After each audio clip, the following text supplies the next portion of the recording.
안녕하십니까. 직업상담사 2급을 준비하는 수험생 여러분 반갑습니다. 저는 직업상담사 2급 강의를 맡고 있는 김영준 교수입니다. 나눔 CPS에는 직업상담사를 가르치는 교수님들이 여러 분 있는데요. 제가 맡은 분야가 바로 직업상담학과 직업심리학에 해당되는 부분이 되겠습니다. 다른 교수님들과 함께 여러분들이 열심히 공부하고 계실 건데요.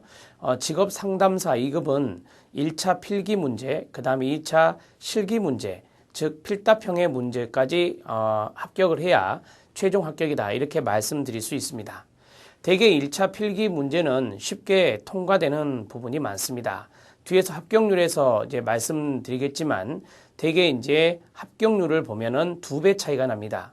1차 필기 때 예를 들어 50%의 합격률이었다면은 실기 때는 한 25%, 20에서 25%의 합격률을 보이고 있습니다. 그 이유는 1차 필기는 100문제 필기 시험으로서 바로 객관식의 문제입니다. 그리고 시간도 넉넉히 주어지고요. 그리고 기출문제가 많이 반영된 문제들이기 때문에 쉽게 많이 합격을 하시는데요. 이 실기형은 좀 어렵습니다. 왜냐하면요. 주관식으로 작성을 해야 됩니다. 주관식으로 작성하는 게 훨씬 더 어렵다는 것은 여러분들도 알고 계시죠. 따라서 이 실기 문제가 2차가 되는데요. 이 2차 실기 문제까지 여러분들이 해결해야만 최종 합격이 되어서 직업상담사 2급이라는 자격증을 받게 될 수 있습니다. 그러면 지금부터 제가 여러분들에게 직업상담사 2급에 대한 실기는 어떻게 나오고 또한 이 실기 공부는 어떻게 되며 어떻게 하는 게 좋은 방법이며 그리고 이 주관식 문제에 대한 채점은 주관적으로 이루어지겠죠. 따라서 그 채점 방법도 좀 말씀을 드리도록 하겠습니다. 그러면 여러분들이 지피지기면 100점 100승이라고 그랬습니다. 어떻게 채점을 하느냐에 따라서 여러분들이 학습의 방향을 잡을 수 있고 답안을 어떻게 작성해야 되는지도 알 수 있을 겁니다. 그리고 마지막으로 여러분들과 함께 합격률을 알아보는 순서에 따라서 이 실기에 해당되는 오리엔테이션을 마치고자 합니다. 이 오리엔테이션 하여금 여러분들이 그 실기 문제가 어떻게 나오고 또한 어떻게 내가 답안을 작성해야 되며 어떠한 방법으로 학습 방향을 잡아야 되는지 그러한 것들을 조목조목 말씀드리도록 하겠습니다. 자, 그러면 지금부터 직업상담사 실기 대비 오리엔테이션을 시작합니다. 이것은 출제 기준이 최근에 바뀌었죠. 이 출제 기준이 2012년까지 적용되다가 2013년부터서 오른쪽에 있는 대로 2017년 12월 31일까지 즉 4년 2013, 14, 15, 16, 17, 5년간이죠. 5년간 적용되는 이 출제 기준을 먼저 아셔야 될 것입니다. 기존에 2012년에 있는 거하고 약간 변경된 부분은 있지만 큰 틀은 그대로 갖고 간다는 것을 말씀드릴 수 있겠습니다. 자격 종목은 직업상담사 2급이라고 말씀드릴 수 있고요. 자, 직무 내용을 보겠습니다. 직업상담사 2급의 직무 내용 여러분들이 기본적으로 알고 계셔야 되겠죠.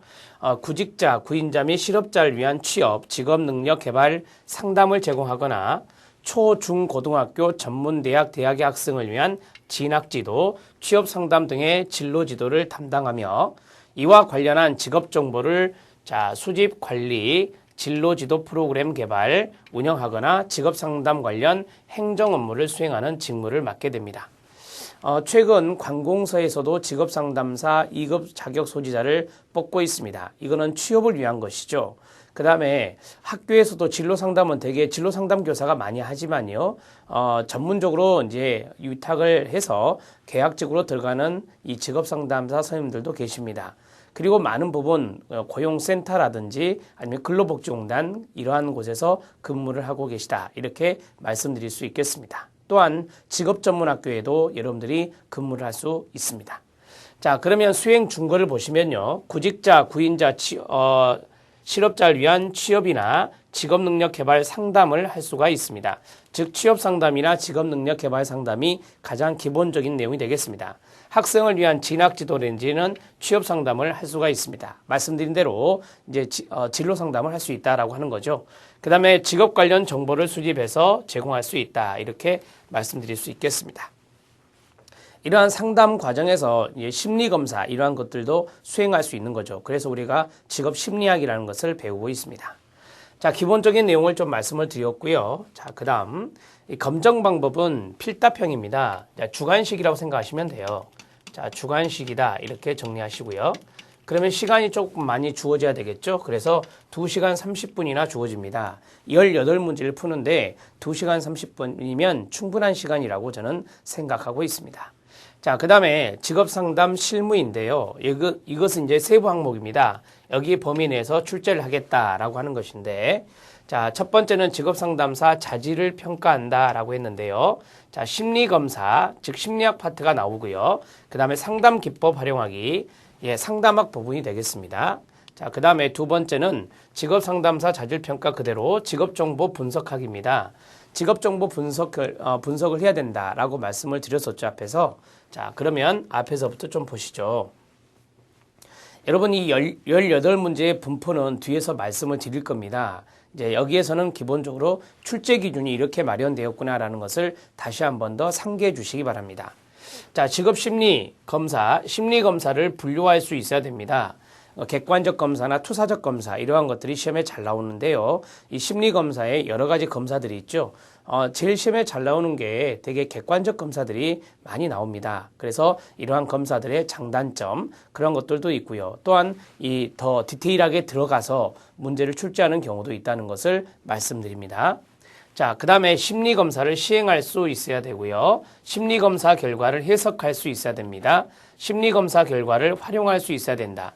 즉 심리검사의 시행에서부터 해석 활용까지 시험에 출제되고 있습니다. 자, 이러한 부분들에서 윤리적인 지침도 있잖아요. 그러한 윤리적인 부분도 주관식으로 출제를 했습니다. 따라서 심리검사의 전반적인 부분에 대해서 출제가 되고 있구나라고 생각을 하시면 됩니다. 또한 이 심리검사에서 우리가 또 필요한 게 타당도와 신뢰도 이런 거죠. 타당성이 있고 신뢰도가 높은 검사지를 쓰는 게 중요해요. 그래서 타당도의 문제와 신뢰도의 문제가 출제되기도 합니다. 그래서 이러한 어떤 조사 방법론 파트에 해당되는 그러한 내용들도 출제가 되고 있습니다. 그래서 여러분들은 출제된 문제가 다시 출제되는 경향이 많기 때문에 기출문제를 잘 분석을 하셔야 된다는 것 잊지 마시기 바랍니다. 자, 그 다음에 상담 기법인데요. 초기 면담 을 할 수 있어야 되고 이 초기 면담에서 생애진로 사정이란 게 있죠. 자, 생애진로 사정 4가지 파트 그것도 시험에 잘 출제가 됩니다. 그 다음에 우리가 동기 사정, 그 다음에 가치 사정, 그 다음에 흥미 사정, 성격 사정 이 4가지를 사정의 4가지를 하는데요. 이 4가지 시험에 잘 출제가 되죠. 특히 여기 있는 가치 사정이 시험에 아주 약방의 감초처럼 잘 나온다는 것 기억해 주시기 바랍니다. 자, 목표 설정을 할 수 있어야 되고 그 다음에 진로시간 전망 검사 이런 것들도 시험에 잘 나오고 있습니다. 자, 내담자의 정보나 행동을 이해할 수 있어야 된다.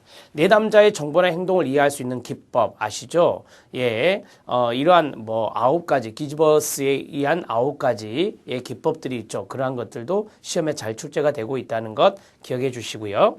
그 다음에 대안 선택이라든지 문제 해결을 할 수 있어야 된다라고 했습니다. 즉, 의사 결정 과정 이런 것들도 출제가 되고요. 그래서 이 상담의 전반적인 부분이 출제가 되는데 여러분들이 잊지 마실 게 하나 있어요. 상담 이론도 잘 나옵니다. 상담 이론도 중시해야 된다. 이렇게 꼭 정리하십시오. 자, 상담 이론은 여러 가지 상담이 있잖아요. 예를 들어서 보딘의 정신분석 상담, 정신역동 상담이라는 게 있습니다. 그 다음에 실존주의 상담이 있고요. 형태주의 상담, 그 다음에 교류분석 상담이 있죠. 그 다음에 행동주의 상담에서 많은 기법들이 있잖아요. 그 다음에 인지, 정서적 상담이라는 것도 있습니다. 이러한 것들도 시험에 나온다는 것 잊지 마시고요. 상담 이론도 중요하다. 꼭 정리를 해주시면 되겠습니다. 자, 정리가 되셨습니까? 자, 이제 그 다음으로 넘어가 보죠. 그 다음 넘어가면 직업정보 분석하기가 있어요. 여기 안에 보시면 노동시장의 현황을 분석할 수 있어야 된다라고 했어요. 이게 어디 파트인지 아시죠? 노동시장 현황 분석, 이것은 바로 노동시장론에 해당되는 부분입니다. 그래서 노동시장론의 문제가 출제되고 있다는 것 잊지 마시고요. 그 다음에 직업 분류를 할 수 있어야 되고요. 산업 분류도 활용할 수 있어야 되고 그 다음에 직업 관련 자료를 활용할 수 있어야 됩니다. 그 다음에 직업 정보를 분석 해석할 수 있어야 된다라고 했는데요. 여기 2번부터 5번까지는 직업 정보론에 해당되는 부분이 되겠습니다. 자, 직업정보론에 해당되는 부분인데 여기에서 보면은 노동시장론이 얼마 안 나올 것 같죠? 그렇지 않고요. 자, 기출문제를 보면 노동시장론이 직업정보론보다 더 많은 부분이 출제되고 있습니다. 노동시장론 공부하기 어려우셨죠? 노동시장론의 문제가 2차 실기에 많이 나오면요. 그 해에 그 회차는요. 상당히 난이도가 높은 실기 문제였다. 이렇게 말할 수 있어요. 그래서 노동시장론의 문제가 많이 출제되면 상당히 힘들어진다는 것을 여러분들이 미리 아시고 노동시장론의 공부도 등한시하지 마시기 바랍니다. 노동시장론이 적게 나올 때는 3문제, 많게 나올 때는 5문제까지 출제되는 부분도 있었습니다. 따라서 잊지 마시고요. 노동시장론의 공부도 계속해서 철저하게 해주시기 바랍니다.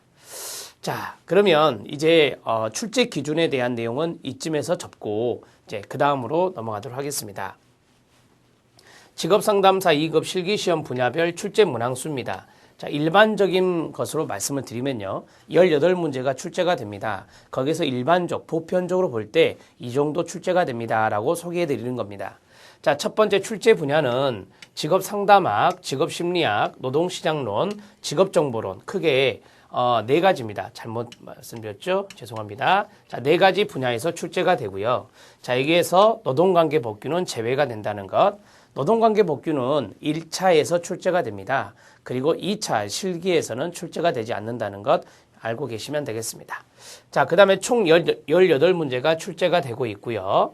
자, 여기에서 60% 이상이면 60% 이상 정답률이 나오면 정답률이라고 하는 것은 우리가 100점 만점에 60점 이상 이렇게 정리하시면 되죠. 이 배점이란 게 있습니다. 각 문항별로 배점이 있는데 그걸 합치면 100점 만점이 돼요. 그래서 이 점수를 취득한 것이 60점 이상이면 됩니다. 그래서 60% 이상 정답률이 보이면 이것은 바로 60점을 말하는 거고요. 이것은 합격이다. 이렇게 정리할 수 있겠습니다. 자, 그 다음에 일반적으로 출제되는 문항수를 살펴보겠습니다. 자, 직업상담학은 6문제에서 10문제 정도 출제가 됩니다. 미니멈이 6문제고 맥시멈이 10문제까지 출제가 되었다라고 하는 거고요. 직업심리학이 6문제에서 8문제까지 출제되는 경향이 있습니다. 노동시장론은 말씀드린 대로 3문제에서 4문제 또는 5문제까지 출제된 적도 있었고요. 직업정보론은 좀 적게 출제됩니다. 한두 문제 정도 출제가 된다. 이렇게 정리하시고요. 그러면 이것을 여러분들이 살펴보았을 때 어디에 더 집중적으로 공부를 해야 될까요? 당연히 상담학과 심리학입니다. 그래서 직업상담학과 직업심리학 분야에서 많이 출제가 되고 있기 때문에 이쪽에 집중적인 학습이 필요하다. 이렇게 정리할 수 있겠습니다. 산술적으로 보았을 때요. 18문제에 60% 정리해보면 18문제 60%, 68에 48, 그 다음에 6이니까 11문제 정도 되죠. 그래서 여러분들이 60% 이상이다. 그러면 18문제에서 18문제 중에서 12문제 이상은 여러분들이 자신 있게 써야 그것이 합격에 가는 지름길이다. 이렇게 말씀드릴 수 있겠습니다. 그래서 이 18문제의 모든 문제를 모두 잘 쓰면 금상첨화가 되겠지만 자기가 이제 전략적으로 접근한다면 내가 직업정보로는 자신 있어. 많이 출제되지 않았으니까 그 내용은 완벽하게 내가 알 수 있다. 그러면 직업정보로는 맞고 들어가고 그 다음에 상담학과 심리학이 많이 나온다 했으니까 그쪽에 집중적으로 공부를 하시면 여러분들이 이 노동시장론이 조금 어렵다 하더라도 어려운 부분이라 하더라도 나머지 부분에서 충분히 답안을 작성할 수 있는 학습만 되어 있다면 여러분들이 충분히 합격할 수 있는 그러한 것들이 되겠습니다. 이게 일종의 합격의 전략이다. 이렇게 정리할 수 있겠죠. 자, 그러면 이것에 대한 결론을 말씀드리면 상담학과, 그 다음에 심리학과, 그 다음에 직업정보론이죠. 직업정보론을 집중학습해야 된다. 이렇게 정리하시고요. 제가 말씀드렸죠. 기출문제에서 또 출제되는 경향이 있다. 그래서 기출문제 분석은 철저하게 해야 되고요. 분석은 철저하게 해야 되고 그 다음에 두 번째 필요한 것은 1차 필기 때 나왔던 것들 있죠. 그런 것들이 출제가 됩니다. 그래서 1차 필기 부분도 여러분들이 필기 출제 부분도 검토를 해야 된다. 이렇게 정리하시면 되겠습니다. 상당히 이론이 광범위하잖아요. 광범위한데 이전에 출제되지 않았던 것들이 새로 출제될 수 있고요. 기출 실기에서. 자, 그 다음에 두 번째는 약간 변형해서 출제할 수도 있는 겁니다. 그래서 변형되는 것은 여러분들이 어차피 실기에 대한 문제를 기출 문제를 분석을 할 때 이론서를 한번 보실 거 아니에요. 그러면 그 부분만 보지 마시고요. 그 부분과 연관되어 있는 모든 부분을 보는 게 좋습니다. 변형했을 때 그것을 맞출 수 있거든요. 그 다음에 두 번째는 새로운 패턴의 문제가 들어올 수 있는데 새로운 패턴의 문제는 1차 필기 때 나왔던 거 있죠. 1차 필기 때 나왔던 것들이 이 실기 문제에 나오지 않았던 것들을 비교해서 여러분들이 분석을 하시면 돼요. 그러니까 이거는 실기에 나오지 않았고 필기에만 나왔다. 그런 것들이 이제 실기에도 이제 출제될 수 있다는 거죠. 그래서 이 필기 문제 분석도 필기시험 합격했으니 필기시험은 볼 필요 없다. 그런 생각을 하시면 안 돼요. 필기시험에 나왔던 것을 실기 때 출제할 수 있습니다. 그게 또 새로운 문제 패턴이 되거든요. 자, 이해하시기 바라고요. 자, 다음으로 직업상담사 2급 실기시험 학습 방법 및 답안 작성 팁에 대해서 말씀을 드리도록 하겠습니다. 자, 이 부분이 상당히 중요합니다. 여러분들이 이제 직업상담사 2급 실기시험에 대해서 어떻게 학습을 해야 하는 게 바람직하고 답안 작성은 어떻게 해야 되는지 거기에 대한 팁을 말씀드릴 겁니다. 여러분들이 이거는 산업인력공단에서 이 표준화시켜서 이야기를 해놓은 것이기 때문에 이대로만 준행하시면 됩니다. 답안을 작성할 때 여러분들이 자칫 잘못하면 사전 정보가 없어서 잘못 작성해서 문제가 맞았는데도 불구하고 0점 처리되는 경우 그러면 이 낭패를 보는 게 있습니다. 그래서 이러한 것들을 먼저 사전에 잘 알아두시고 공부하시는 게 좋아요. 자, 보십시오. 학습 방법은 뒤에 하시고요. 자, 우선 채점 관련 안내사항을 보죠. 실기 필답형입니다. 자, 필기도구는 반드시입니다. 반드시 흑색 또는 청색의 한 가지 색상입니다. 색상 필기구만 사용을 해야 됩니다. 그래서 유색펜을 막 이것저것 막 섞어서 쓰면 안 되고요. 그래서 되게 많이 쓰는 게 흑색입니다. 흑색이고요. 그 다음에 볼펜을 사용해야 돼요. 볼펜을 사용해야 됩니다. 밑에서 말씀드리겠지만 연필을 사용하면 안 돼요. 연필을 사용하면 0점 처리가 된다는 것 기억하시기 바랍니다. 자, 그 다음에 정정. 내가 틀렸잖아요. 그러면 화이트나 이런 거 사용하시면 안 되고요. 정정은 두 줄을 그어서 표시를 해라 라고 했습니다. 자, 두 줄로 깔끔하게 그어서 그 다음에 또 이어나가시면 되는 거예요. 잊지 마시고요. 자, 그 다음에 아래 내용은 잘못된 답안 작성 사례입니다. 정답과 무관하게 0점 처리된다는 것. 따라서 여기는 상당히 주의를 기울여야 된다는 것 잊지 마세요. 유색펜, 빨간색이나 녹색, 그 다음에 연필을 사용하면 0점 처리가 됩니다. 바람직하지 않고요. 그 다음에 두 가지 이상의 색을 혼합해서 사용해도 문제가 있습니다. 그 다음에 답안에 불필요한 낙서 이런 거 하면 안 되겠죠. 특이사항을 기록한다든지 그러면 안 됩니다. 수고하셨습니다. 출제위원님 그런 거 쓰지 말라는 거예요. 그 다음에 계산식은 연필로 답안은 볼펜으로 기재한다. 연필을 사용은 안 된다고 제가 말씀드렸죠. 계산식도 볼펜으로 쓰셔야 된다는 거. 그래서 계산할 때 여러분들이 심사숙고해서 그걸 써나가시는 게 좋습니다. 낙서 형태로 하지 마시고요. 답안 수정 시 두 줄을 긋지 않고 이어서 답안을 작성해도 문제가 있습니다. 이렇게 해서는 안 된다는 거죠. 제가 그랬잖아요. 자, 정정을 한다, 수정을 할 때는 두 줄로 긋고 차분하게 이어가면 됩니다. 아셨죠? 이거 상당히 중요한 부분이에요. 그 다음에 두 번째 가보죠. 자, 채점 자료 공개 관련 사항입니다. 채점 자료를 공개하느냐, 그 내용인데요.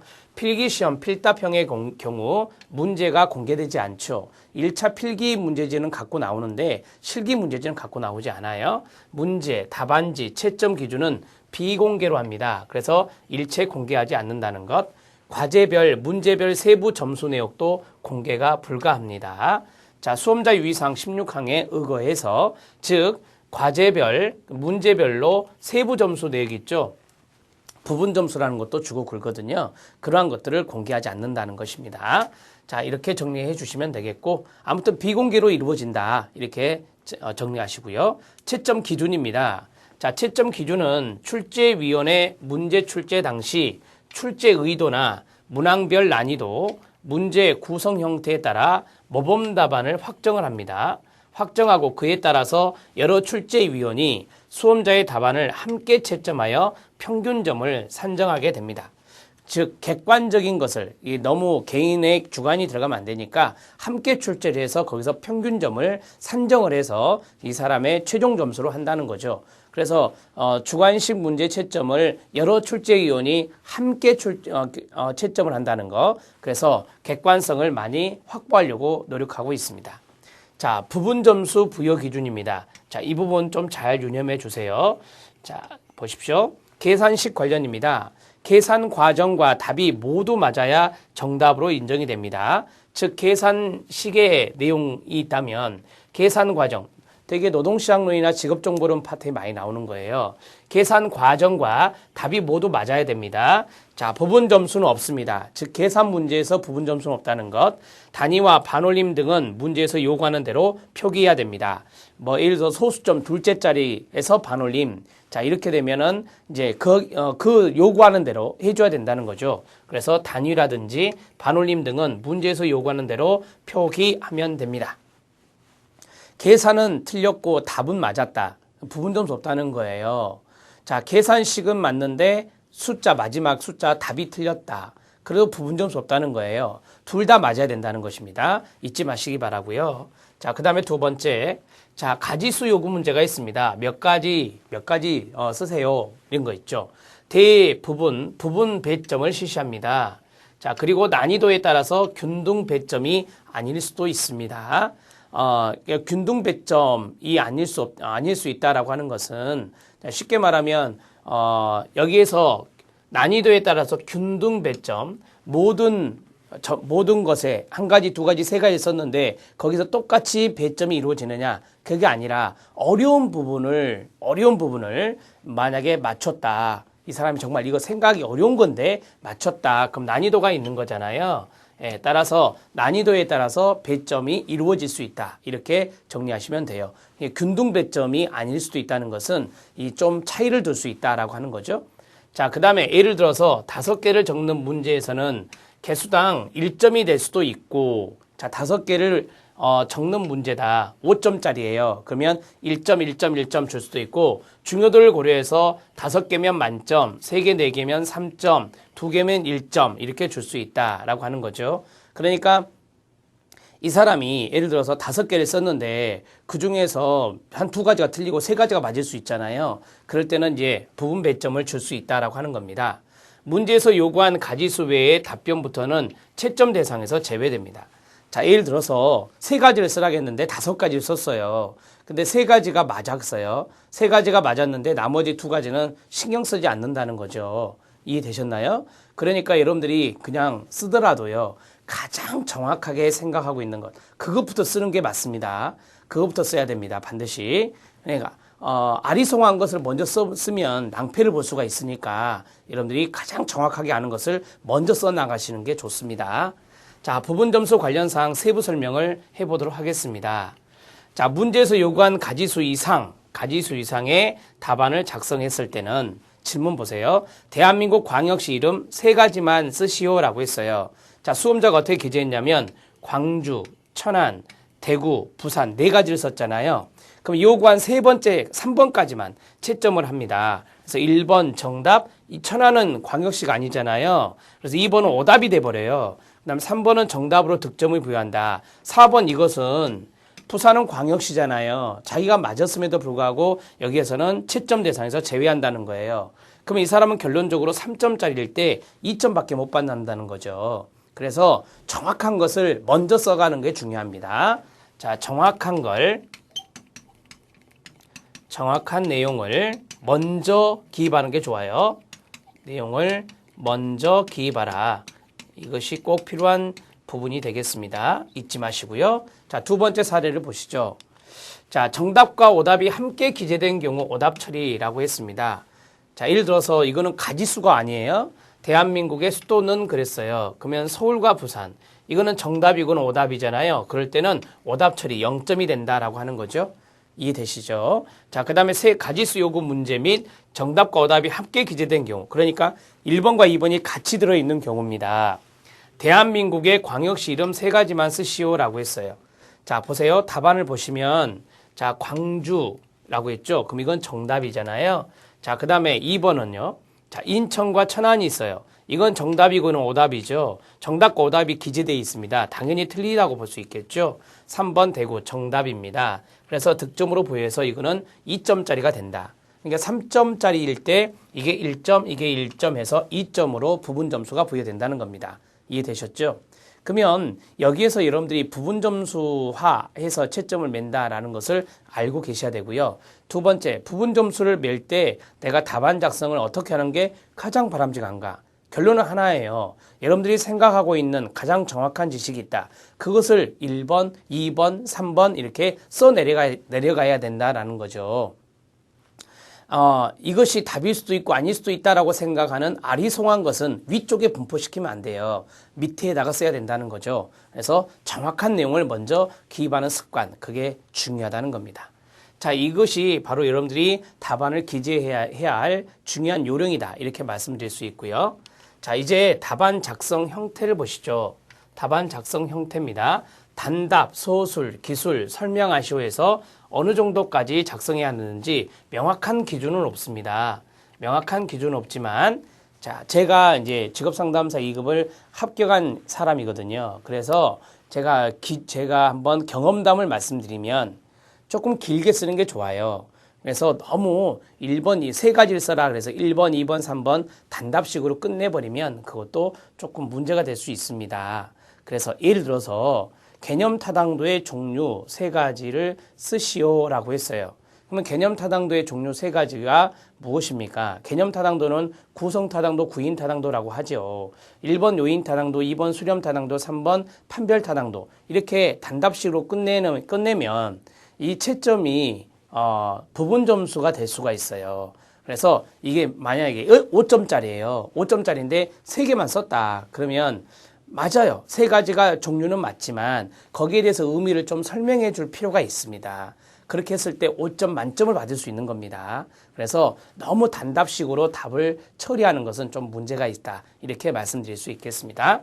기본적으로 중요 단어를 확실히 아는 순서대로 나열해라. 제가 앞에서 말씀드렸죠. 기본 단어나 문장을 아는 대로 확실히 아는 대로 쓰고요. 그 다음에 그 단어에 맞는 부연 설명을 2줄 내외로 하면 됩니다. 이때 부연 설명이 틀린 경우 정확히 작성한 단어도 오답으로 처리될 수 있으니까 혼동되는 경우에는 작성하지 않는 것이 좋아요. 자, 예를 들어서 제가 수렴 타당도를 썼어요. 수렴 타당도를 썼는데 오른쪽에다 설명을 좀 합니다. 하는데 그 수렴 타당도 설명이 아니라 예를 들어서 그게 엉뚱한 다른 내용 타당도의 설명이 됐다. 그럼 이건 아니잖아요. 그래서 내가 정확하게 그것을 알고 있을 때 부연 설명하는 것이지 그렇지 않으면 오히려 역으로 0점이 돼버릴 수도 있다는 거 기억해 주시기 바랍니다. 자, 정확한 내용을 써 내려가라. 그래서 여러분들이 공부할 때 그 내용의 개념 정도만 쓰면 되거든요. 그래서 개념 정도는 한 2줄 정도로 쓸 수 있어야 되죠. 사례를 쓰시오라고 하는 문제가 요새 좀 많이 나옵니다. 그래서 사례 문제 같은 경우는 마찬가지예요. 개념을 알아야 사례를 쓸 수 있는 겁니다. 그래서 사례를 쓸 수 있는 사례가 없다. 그럼 부분 점수 안 주죠. 당연히 안 주죠. 왜? 사례를 쓰라겠는데 사례를 쓰지 않았다. 그런 것은 문제가 되거든요. 그래서 사례를 쓰기 위해서는 개념을 먼저 잡아야 된다는 것 잊지 마세요. 자, 기타 주의사항입니다. 답안 작성 시 한글 단어 혹은 영문 스펠링이 틀렸을 경우 오답 처리가 됩니다. 그래서 철자를 철저하게 알아야 된다라고 하는 거죠. 이해됐죠? 문법적으로도 옳아야 되지만 철자에도 오탈자가 있으면 안 된다는 것입니다. 전공 서적 속에서도 이론과 번역, 문장 구조 등이 달라서 생기는 문제로 인터넷, 출판사, 교육을 해서 모범 답안이라 작성된 내용이 문제 출제위원이 선정한 모범 답안과 상이할 수 있습니다. 이런 것이죠. 여러분, 이 전공 서적이라는 게 이 분야가 여러 분야예요.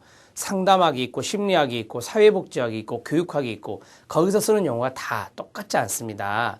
동의어라는 게 있어요. 그래서 여러분들이 혹시라도 그 동의어를 알고 있다면 그 가로쳐서 동의어를 써주는 것도 좋아요. 정확하게 아셔야 되겠죠, 대신. 자, 그리고요. 자, 이러한 것들을 여러분들이 써놓고 이제 출제자의 채점을 기다리는 거잖아요. 그런데 이 출제자는 이 단어와 이 단어가 동일하는 걸 알아요. 알고 채점을 매시거든요. 또 여러분이 같이 채점을 매기 때문에 여러분 충분히 알고 계세요. 그래서 그런 것은 너무 걱정하지 마시고 여러분들이 동의어를 설사 모른다 하더라도 대표적인 용어를 여러분들이 알고 있잖아요. 그러면 그 용어를 쓰시면 됩니다. 걱정하지 마시고요. 자, 정리가 되셨죠? 자, 기타 주의사항까지 말씀을 드렸습니다. 자, 그 다음에 바람직한 학습 방법에 대해서 좀 말씀을 드리도록 하죠. 실기시험은 필기시험과 달리 이론에 대한 기본적 이해와 정리, 암기가 완벽하게 되어야 출제인이 요구하는 답안을 시험 시간 내에 올바르게 작성할 수 있습니다. 따라서 이거는 머릿속에 암기도 하셔야 된다는 거죠. 주관식으로 풀어내야 되니까. 자, 첫 번째 중요한 부분은 이해를 해야 되고요. 두 번째는 정리를 하고 세 번째는 암기의 절차가 필요하다라고 하는 겁니다. 2번 시험에 나올 법한 문제를 본인이 출제를 하고 답안을 수기로 작성하는 연습. 첫 번째. 여러분 입으로만 하면 안 돼요. 내가 이걸 한번 실전에 작성을 해봐야 됩니다. 그래서 문제가 나올 법한 것을 여러분들이 쭉 써놓고 그 다음에 거기에 대해서 쭉 체계적으로 써나가 보는 연습. 그게 필요하거나 머릿속으로 정리하고 말로 설명하는 연습도 좋은 학습 방법이 될 수 있습니다. 두 번째는 이제 말로 설명하는 거예요. 저는 이런 것들을 조금 많이 활용합니다. 예를 들어서 뭐 수렴타당도의 개념을 설명하시오 이렇게 하면 그 수렴타당도에 대한 개념을 여러분들이 말로 풀어내는 겁니다. 이해되시죠? 같은 방법을 다른 측정 방법으로 측정했을 때 상관관계가 높다면 수렴타당도가 높은 것이다. 이런 식으로 여러분들이 이야기를 함으로써 충분히 그것을 서술해 낼 수 있거든요. 그래서 먼저 수기로 연습하는 것보다 여러분들이 말로 연습하는 게 좋아요.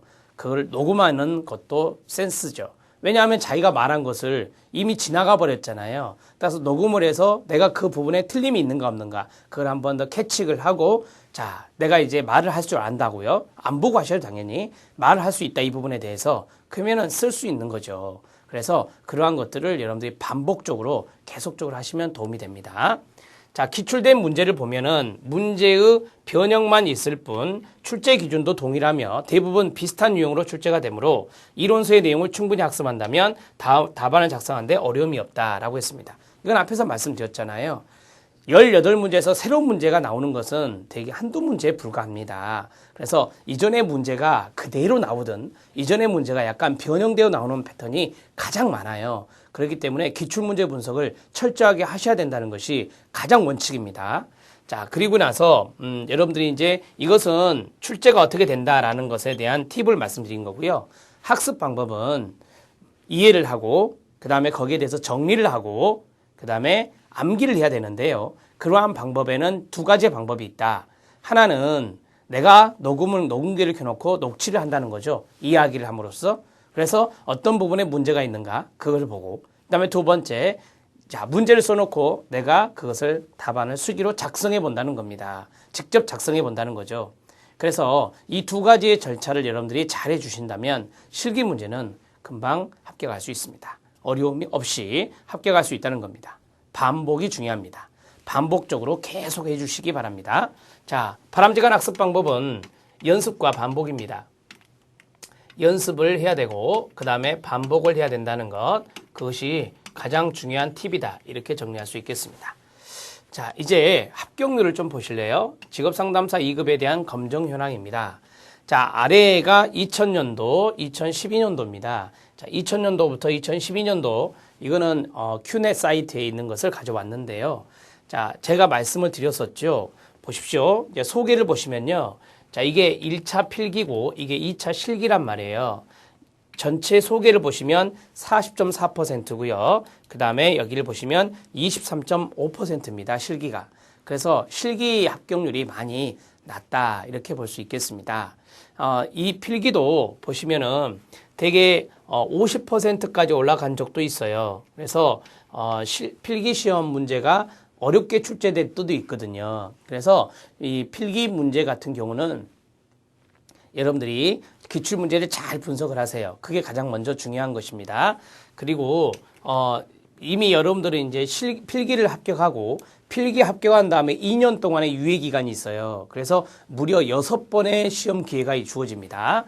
그래서 2년이면 1년에 3번을 보니까요. 2년이면 6번의 기회인데 6번 안에 그걸 합격하실 수 있어야 되죠. 아니면 다시 또 필기를 보셔야 됩니다. 그래서 이 실기 문제를 놓치지 마시고요. 계속 응시를 하세요. 응시를 하시면 여러분들이 언젠가는 이 최종 합격의 영광을 누릴 수가 있을 것입니다.